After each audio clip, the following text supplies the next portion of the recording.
Well, good morning.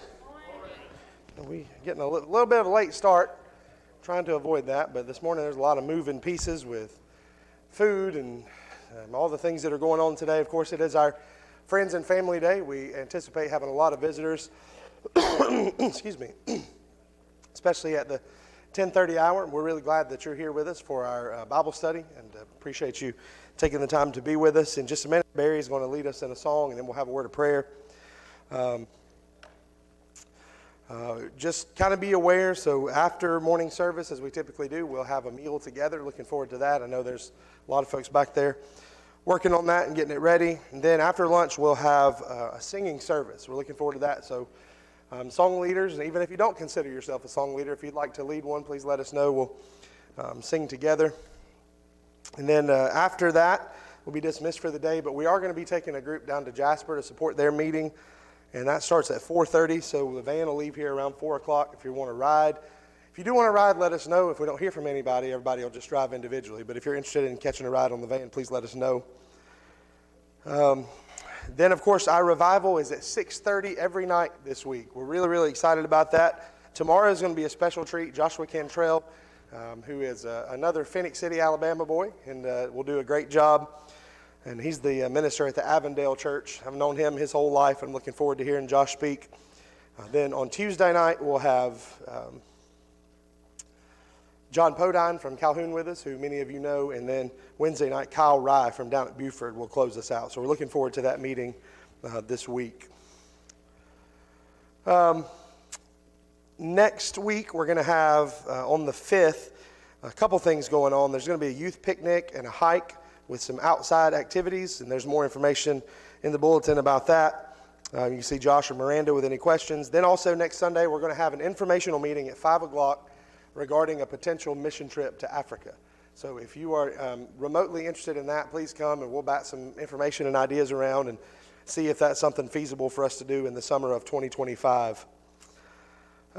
Teen Night Tuesday is back on the 7th. I know a lot of folks are excited about that. Also on the 7th in the morning, the men will be cooking breakfast for the ladies, and that'll be in the fellowship hall at 9 o'clock. There's a sign-up sheet posted for that as well. Then on May 25th, we're going to have our second diaper giveaway.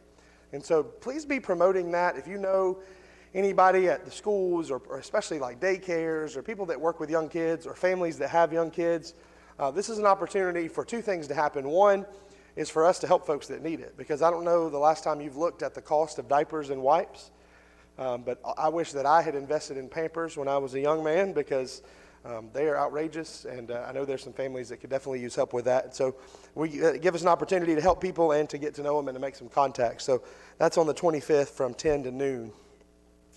Camp season is right around the corner. The Camp Watoga, what they're calling Legion Week, is like a half week, is going to be June the 2nd through the 5th. That's for high school students only. June 9th through the 14th is week 1, which is our traditional week. And then July 2nd through the 5th there at Camp Watoga. Also June 2nd through the 7th, I'll be directing my week over at Backwoods. And so if you're interested in that, please let me know. And that's 4th grade through college. So make sure you have a copy of the bulletin. As I said, lots of things going on, lots of sick folks we want to remember. Rachel Hensley had a short hospital stay last week, but she is doing better. We especially want to remember Eric and Kayla Giddens. Kayla's going to be having a baby tomorrow, and he's going to be transferred immediately to Children's Hospital due to some health problems. Going to have surgery, and going to be a pretty long road for him. And so you know how stressful that can be for a new parent. So please be remembering Eric and Kayla and baby Jackson. Also want to continue to remember Janita and Abby and Pam, Wayne Mulkey, Kathy Johnson, Steve Eller, my mom, Tamara Powell, who's waiting on that heart transplant. And then, of course, we want to continue to remember Wayman and Jennifer Ledford and their family in prayer as well.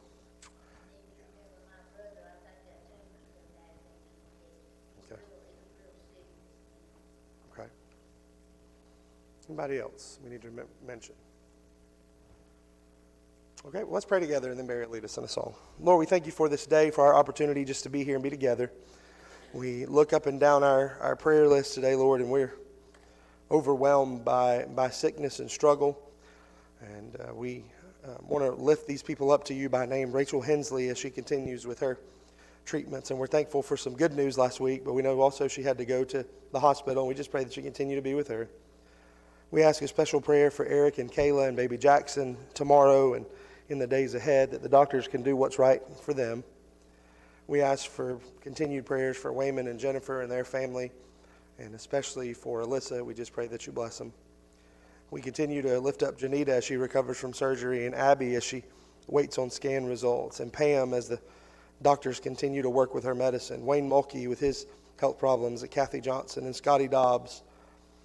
We are thankful for great news about Steve Eller, and we just pray that you continue to bless him and his treatments. We also ask that you be with my mom as she continues to deal with health issues. And we also ask that you be with Tamara Powell as she waits on that transplant, and just all up and down this list of folks that are sick and struggling. We ask you continue to be with Sadie Lau and her family as she goes through cancer treatments as well. And Lord, just bless all these folks. Be with us in our day today and all the activities we have coming up.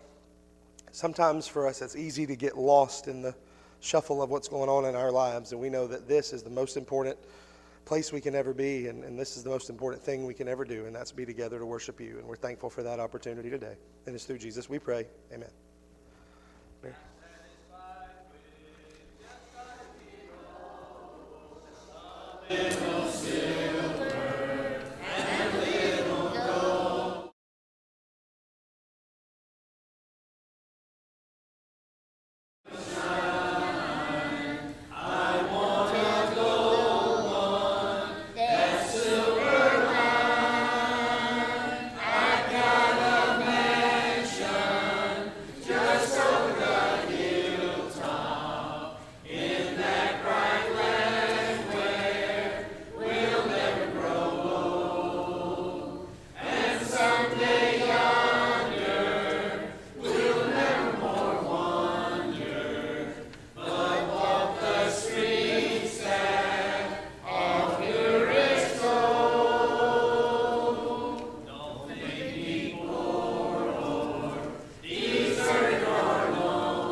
All right. Grab your Bibles, turn to Judges chapter 4 with me for just a minute this morning. We're going through very briefly the judges and who they are and what they're about. We looked last week at Othniel and Ehud, and we sort of have looked at Joshua and Judges here together. Let's see if we can get that moving.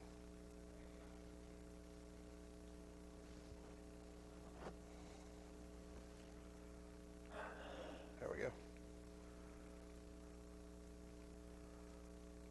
Just briefly recap the things that we talked about, some of the key words and phrases about everyone did what was right in his own eyes, and the twofold message about divine punishment and disobedience, and about the power of prayer and penitence. We spent some time on those a couple weeks ago. We talked about the book and the 13 judges covering 300 years, the 7 apostasies of Israel, the 7 servitudes to 7 heathen nations, 7 cries to God, and 7 deliverances. And then the Canaanite tribes and sort of where they came from. If you haven't been a part of this, just sort of remember these names. They'll continue to come up. The Moabites and the Ammonites, these are descendants of Lot. The Philistines, who are the descendants of Ham. And of course, we know the Philistines, especially later on during the time of David, are going to be a thorn in the side of the Israelites. The Amalekites, the descendants of Esau. And then the Midianites, the descendants of Abraham and Keturah. And these are all grossly immoral and idolatrous people, particularly the first group, the Moabites and the Ammonites, who dealt with human sacrifice and even child sacrifice. And these are the people that are oppressing the Israelites during this book of Judges and during this time. And so we looked last week at the first two of these judges, Othniel and Ehud. And I want to throw out one sort of piece of clarification. I said we were going to go back last week and discuss this, and we didn't. I forgot, and Lloyd reminded me. We said that Othniel married Caleb's daughter, if you remember that discussion from last week. And there is some confusion because of the way that it's worded in some translations about whether Othniel was the brother of Caleb or the son of Caleb's brother. And most people agree that he is the son of Caleb's brother. So Othniel would have been Caleb's nephew, and he married Caleb's daughter, which would have been his first cousin. And of course, now that is a taboo thing. Of course, it is Georgia, but just kidding about that part. But some of y'all didn't laugh at that. I'm just kidding. Calm down. Listen, I grew up in Alabama, so I had to hear all that stuff all the time. We still have to hear it, but we can all agree at least we're not in Mississippi, right? Where's Curtis? Okay, he's in him. He marries his first cousin. That's taboo now, but that was very normal in ancient times, particularly within the Israelite nation, because the nation wanted to remain pure and within itself rather than intermarrying with foreign tribes. And so just kind of a note there, Othniel marries Caleb's daughter, which would be his first cousin. So just kind of keep that in the back of your mind. We looked at Othniel and his leadership. Then we looked at Ehud. Ehud last week was the judge who killed, well, do you remember the name of the king that he killed and anything about him? Okay, we all remember he's a fatty. Anybody remember his name? Eglon. Eglon, the king of what nation? Moab. Eglon, the king of Moab, who ate too many Krispy Kreme donuts, and Ehud killed him with a dagger, and was able to defeat Moab and free the people. And so we have a couple of conflicts already, and then very briefly there's a Judge Shamgar that's mentioned in the next section there, but this is all the Bible tells us about that at the end of chapter 3. And after Ehud came Shamgar, son of Anath, who struck down 600 Philistines with an ox goad, and he too saved Israel. That's all that we hear about him. Certainly we could go back and do some research and try to piece together some things, but in the interest of us just surveying these books, we're not going to spend too much time. But we do want to spend a little bit of time this morning on the fourth judge, and her name is Deborah. And she's going to have a general named who? There's a lot of different ways to pronounce it. I say Barak, just because we've gotten used to saying that name in our culture. And so however you want to pronounce it, but I'll use Barak. But there's a lot of things that are interesting about this. So let's just sort of jump into chapter 4 and read the beginning. It says, again, the Israelites did evil in the eyes of the Lord now that Ehud was dead. This is the cycle that we've talked about, right? It's happening over and over again. So the Lord sold them into the hands of Jabin, the king of Canaan, who reigned in Hazor. Sisera, the commander of his army, was based in Harosheth Hagoyim, because he had 900 chariots fitted with iron and had cruelly oppressed the Israelites for 20 years. They cried to the Lord for help. Now, if you remember, we mentioned very briefly last week that this iron that the Israelites didn't have and the surrounding nations did have was part of how they were defeated in war so much. And so we get the interesting characters here, right? So I want you to remember Deborah and Barak. And then we also are going to remember Sisera, who's the commander of the army of King Jabin of the Canaanites. So we're starting to see the pieces of the puzzle put together. And he had these 900 chariots fitted with iron, and he was cruel. And so after 20 years, they cried out for help. Now, Deborah, a prophet. So not only is she called a judge, she's also called a prophet. Or if it's a female, what? Prophetess. That sounds a lot prettier, I guess. A prophetess. She was the wife of Lapidoth and was leading Israel at the time. She held court under the palm of Deborah between Ramah and Bethel in the hill country of Ephraim, and the Israelites went up to her to have their disputes decided. And she sent for Barak, the son of Abinoam, from Kadesh in Naphtali, and said to him, "The Lord, the God of Israel, commands you. Go take with you 10,000 men of Naphtali and Zebulun and lead them up to Mount Tabor. I will lead Sisera, the commander of Jabin's army, with his chariots and his troops to the Kishon River and give him into your hands." And Barak said to her, "If you go with me, I will go. But if you don't go with me, I won't go." "Certainly I will go with you," said Deborah. "But because of the course you are taking, the honor will not be yours, for the Lord will deliver Sisera into the hands of a woman." We keep reading.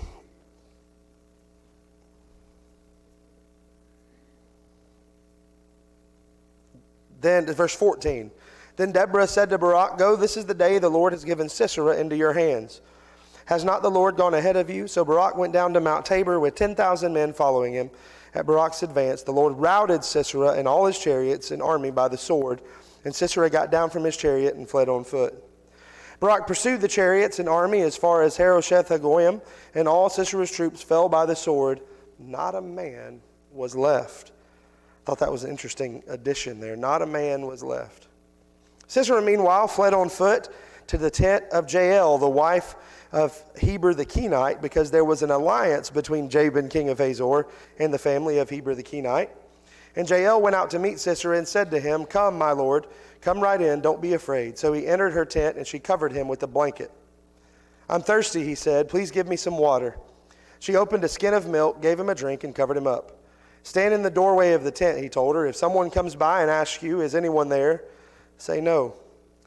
But Jael, Heber's wife, picked up a tent peg and a hammer and went quietly to him while he lay fast asleep, exhausted.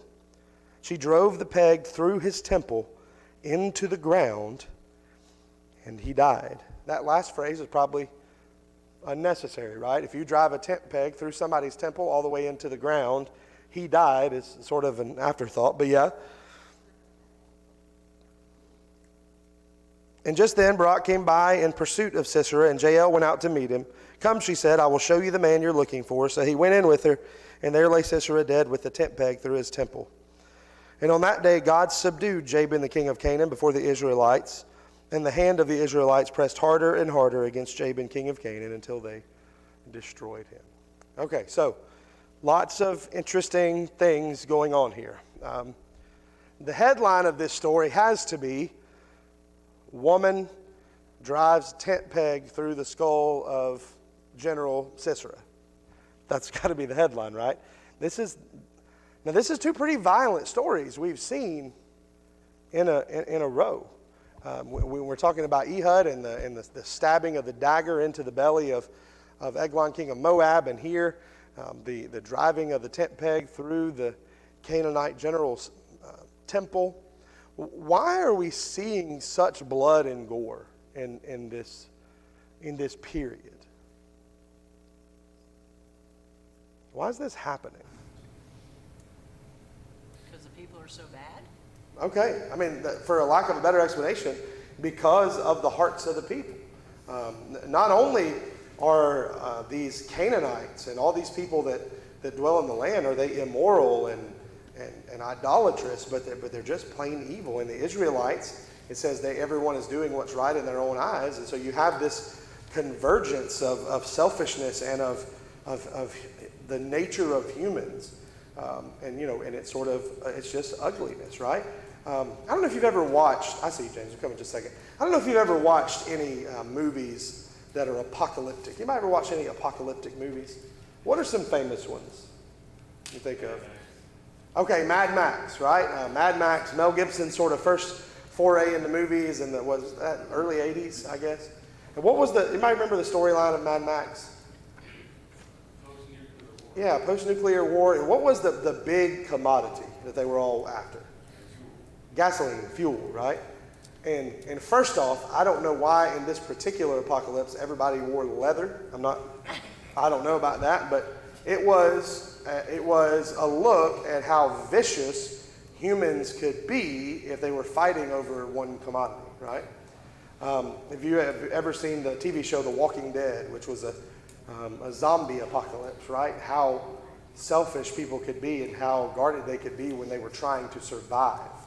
It's ugly, and it's a true look, I think, at the lack of civilization that actually exists within civilized society.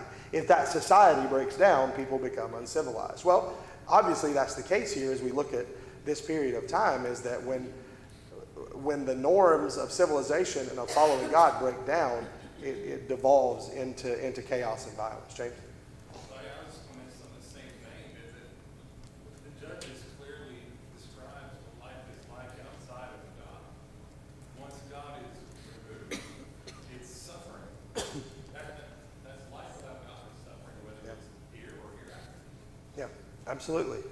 And here this is pretty ugly. So the first thing there, we don't want to bury the lead. That's a pretty violent story and ending to the battle with. But you know, it says there that not a man was left, and so Sisera had to die too. And so this is God coming in on the side of Deborah and obliterating these people, right? And so that's one thing too. We need to. The second point, I guess, besides the violence and the chaos, has to be God's statement, if you will, or God's picture of complete annihilation of his enemies. He's made it clear. And did you notice there, it didn't say that the Israelites or the people of Naphtali routed the Canaanites. What does it say there?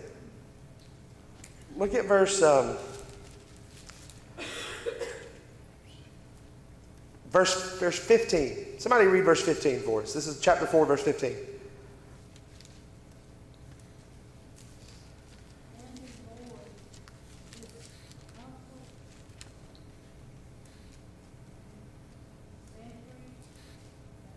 Okay, yeah, I like what that said. But whose version might say something different? What does it say, verse 15? Lloyd, what's your version say? Routing. Yeah. At Barak's advance, who routed Sisera? The Lord routed Sisera. Isn't that the important part? The Lord routed Sisera. And so it has nothing to do there with Deborah and her army or anybody else. The Lord. So I think that's the second thing we have to really think about in this story, is that, yeah, the lead is the end, and the violence that accompanies the crippling of civilization, I guess, or of obedience to God. But secondly is understanding that when God decides that his people are going to have victory, it is complete and total victory, and he routs and destroys his enemies. Yeah, you cannot take God out of that whole equation. Right. Yeah. They're violent and it's ugly what they're doing. You cannot remove God from it. Yeah, absolutely. And so the third thing that I want to point out, it's been just a few minutes on. We're going to quit a few minutes early today because I know we'll have folks coming to visit. And this is not, I know we live in a woke society, right, where people try to find things in biblical narratives and maybe abuse them. But the Bible is very explicit in making this point in this story about Deborah's gender. Isn't it pretty explicit there? It says Deborah, a woman, the prophetess. And then when she's talking to Barak, she says that, make no mistake, you're not going to receive the glory, but instead what? A woman's going to receive the glory. So the Bible has had accusations levied at it for centuries, and especially in the last century, that it is a misogynistic book. And I think especially in its setting, being an ancient book, that's laughable. And if you go back from the beginning of history, the Bible talks about women with reverence and respect, not just from, and maybe, I want to be careful how I say this. I would say that modern Christian culture has de-emphasized the role of women in the church more than ancient culture ever did. Because we in the church, at least in my childhood, I don't want to say across the board or across the spectrum, in my childhood, my picture of a Christian woman was June Cleaver. My picture of a Christian woman was a woman who kept the house and who cooked meals and who made the bed and who stayed home from work and all those things. And that's just what the picture of the Christian woman was. And by the way, there's nothing wrong with that. If that's what a family decides to do and the husband wants to support through working and the wife wants to stay at home, or vice versa. If a woman goes to work and the man stays at home to be the homemaker, there's nothing wrong with that. That's a decision for each family to make. But that is, I think, the influence of culture on us. And so we decided that because of that popularity in culture, that was the picture of a Christian woman. But that doesn't mean that it's the biblical picture of a godly woman. And I think we need to understand the difference there. Because as our society has changed, and now, not all, but the majority of families have both spouses working. Most women now are in the workplace. And that's just how society's changed. Number one, most families can't afford for only one person to work. It's not financially feasible. I was watching a video yesterday that was talking about the median income necessary for each family to survive. A family of four in the United States to survive, what their income would have to be. And that's using what they call the 50-30-20 rule, which is 50% of your income goes to bills, 30% goes to discretionary spending, which that made me laugh. 30% of your income is discretionary, and then 20% for investing and saving. Somewhere Clyde Cody's ears just perked up out there. But I think the highest one was in like Massachusetts, and it was something like almost $400,000 a year. And then even in the lowest one, anybody guess what the lowest state was? Mississippi. West Virginia was right there next to it. But I think that was still like $215,000 for a family of four to survive comfortably. I remember as a kid growing up, if you made $100,000, you were filthy rich. But that's changed, right? It's due to inflation and all those sort of things. And so families have to go to work. Mom and dad both have to go to work in most situations, in most cases. That's not always universal across the board. And so as that's changed and our society has changed, people have looked at that picture of what a Christian woman was 2 or 3 generations ago and said, oh, we don't like that. And so they've condemned Christianity and the Bible more specifically for creating that. And that's just not true. That's a creation of our own post-war society, right? The biblical picture of womanhood, in my estimation, in my opinion, is a picture of powerful, independent, world-changing, life-altering, godly women. And here's a tremendous example of that, right, with Deborah. Not only was Deborah a prophet. What does that mean when it says she was a prophet? Now, what is a prophet? Someone who delivers a message from God. She's a prophet. She is a judge. That means that she is the leader of the nation at this point, or one of the leaders of the nation of Israel at this point. And the third thing, she goes into what? Battle. She goes into battle. I remember growing up, there was a big controversy. Of course, we grew up right there by Fort Benning, which is now Fort Moore. And when women started coming there for certain types of training, it may have been, you may remember better, was it Ranger training that everybody got so upset about they let women in? I don't remember, but it was a big news story and all over the newspapers. But when they started letting these women come in for certain types of training, people said, oh, well, what are we doing? Deborah goes. It's not me. There we go. Deborah goes into battle and leads the people to war. And so just sort of thinking out loud, who are some other powerful women that we read about in our Bible? Just yes, ma'am. There's no name attributed to the woman in Proverbs 31. Right. She was a powerful woman. She was in real estate. She bought property. She was in manufacturing. She made something. And Yeah. she was in commerce because she sold it. Yeah. And on top of all that, she took care of her household in a very, very commendable way. Yeah. You can't get any better than that. No, that's right. Yeah. If you didn't hear what Sherry said, she's talking about the Proverbs 31 woman who is in manufacturing and commerce, and she's a teacher, and she works and makes a living, and in addition to that, manages her household well and takes care of all those things. And then, my favorite part, makes her husband look smart for marrying her, right? You know, James? But I'm sure not how powerful she was, but certainly brave was Esther. She risked her life just going before the king without. Why are you doing this to me? That's the lesson in just a minute. Spoiler alert. Yes, Esther is a very, very, very influential woman, and all the things that she risks her life to do. To be continued in about 20 minutes. Who else? Lydia. Lydia. What about Lydia? Well, she was seller of purple, and so she had her own business and brought in Peter to her house, and Jesus. Yeah. So the people of Lydia, this is in the middle of Paul's second missionary journey, right? He sees the man of Macedonia holding out his hands, and so they travel to Philippi, and the first people they meet is a group of women gathered by the river on the Sabbath. And they are led by a woman named Lydia, who is a seller of purple. I said that to my 8th graders, and they said, what in the world is a seller of purple?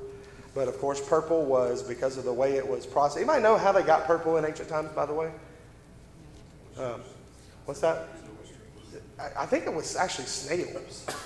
They had to process snails to get the purple dye to make purple things. So, you know, snails are easy to catch, but other than that sounds like a pretty gross process. But yeah, so she's somebody that has her own business and is leading a group of godly women. Do you ever read about Lydia's husband anywhere in the Bible? No, it seems like she was a single woman. Who else? Abigail. Okay, Abigail. Well, what makes Abigail so powerful and influential? She kept her husband from getting killed. Yeah.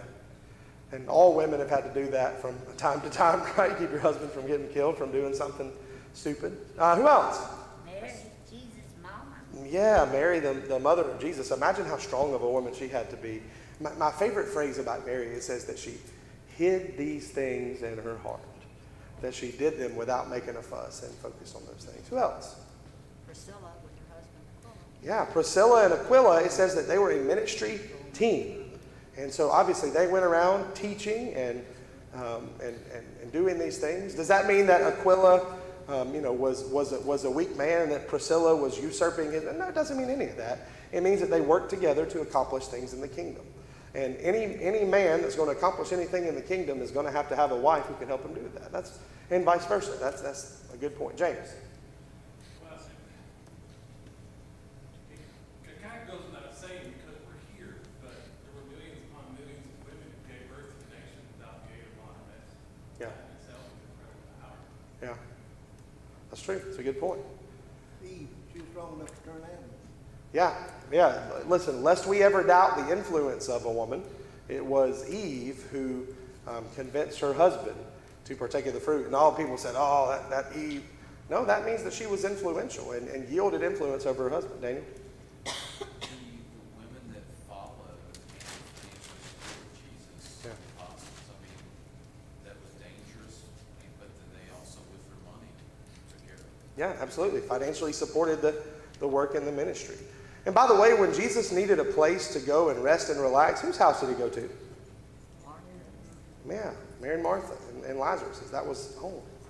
Rahab, she wouldn't have hidden the two spies, or she'd have been found out hiding the two spies she had. Yeah, listen, so Rahab would have to, by any metric, be viewed as the bottom of society because of her gender and her occupation. She was a prostitute. Yet, God uses her to hide the spies, which Evan makes a great point. She risks execution, and when she does that, she essentially saves them and becomes a picture of faith. So much so that where is she mentioned later on in the Bible? Hebrews 11, a great picture of faith, by faith Rahab. No? Yeah. I also thinking about Phoebe, who's called a servant, right? We could go down the list. And listen, the wives in some of these biblical accounts, you don't think Sarah was a powerful woman? You don't think Sarah was How many, I'm going to be careful with this. How many of you women that are getting close to 90 years old, if somebody said, hey, you're going to be pregnant next week, well, you talk about taking some faith. Everybody says, oh, Sarah laughed. I don't know if I'd have laughed, but I'd have had some kind of reaction, right?